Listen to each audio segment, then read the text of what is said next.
Ok, mwen me fè video ti mwen me paret devan kamera, makiye, mwen fè makiyaj ki tou. Ok, mwen fè makiyaj ki tou fonse, ki tou enom, paske mwen kon toujou wè sou rezo sosyo yap di. Yi tel tou led, ti make-up ki fel sable moun, ti makiyaj. Mwen reme sa, ok, mwen reme sa. Mwen pa reme le ap di moun yo sa. Poutet sa mwen pa reme fè makiyaj ki fonse.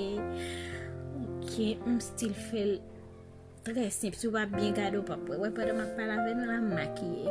Wè makiyaj. Gade ou makiyaj. Ok, makiyaj. Nou kompren sa mwen le di nou? Alors,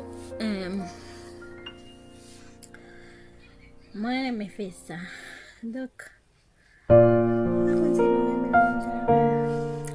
si moun vle chante pou nou, mwen ki plezyon ti bagay mwen vle fè avèk nou, men nou konè nan sityasyon sa nou yè, di kek bagay ki pou kapap fèt, di kek bagay ki paret urjant difisil, par exemple, di kek bagay ki te vle montre nou baka sorti, nou konè nou an karantèn, ok?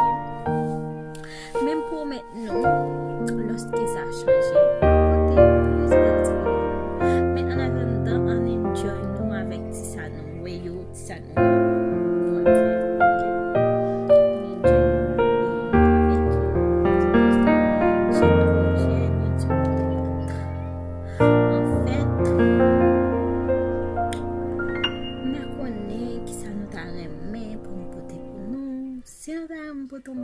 qui a fait nous plaisir, yon bagay nou ta reme kon de mwen. Juste kite yon ti kopte pour moi, m'a noté yo et puis m'a veni avec réponse là pour nan yon vidéo. OK? Si vous ta reme kon yon bagay de moi, par exemple, vrai nom, moun ki kote miye, ça m'reme, si c'est sous Flora m'fait, m'abdou oui m'fait sous Flora. Si c'est sous Matéli m'fait tout m'abdou oui m'fait sous Matéli. Ok, ça nous a me connaît whatever m'pa connaît, ça dépend de nous. Est-ce que je nous aime dans vidéo c'est comme ça me fade vrai, c'est comme ça me plaît pour bien dire non moi plaît tant que un œuf. Me plaît tant qu'on zekana. Non. Même j'ai entendu dire la terre on comme une boule avec c'est comme ça la belle on comme une boule.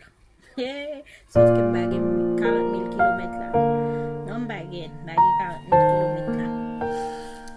M'bagay 40 000 km de toi même on temps pour un boule. Si on te connaît si tu leçon ça n'a pas comprendre ça me dit. OK. N'a pas comprendre. OK, moi mais nous en pile. Bye bye. Bisous.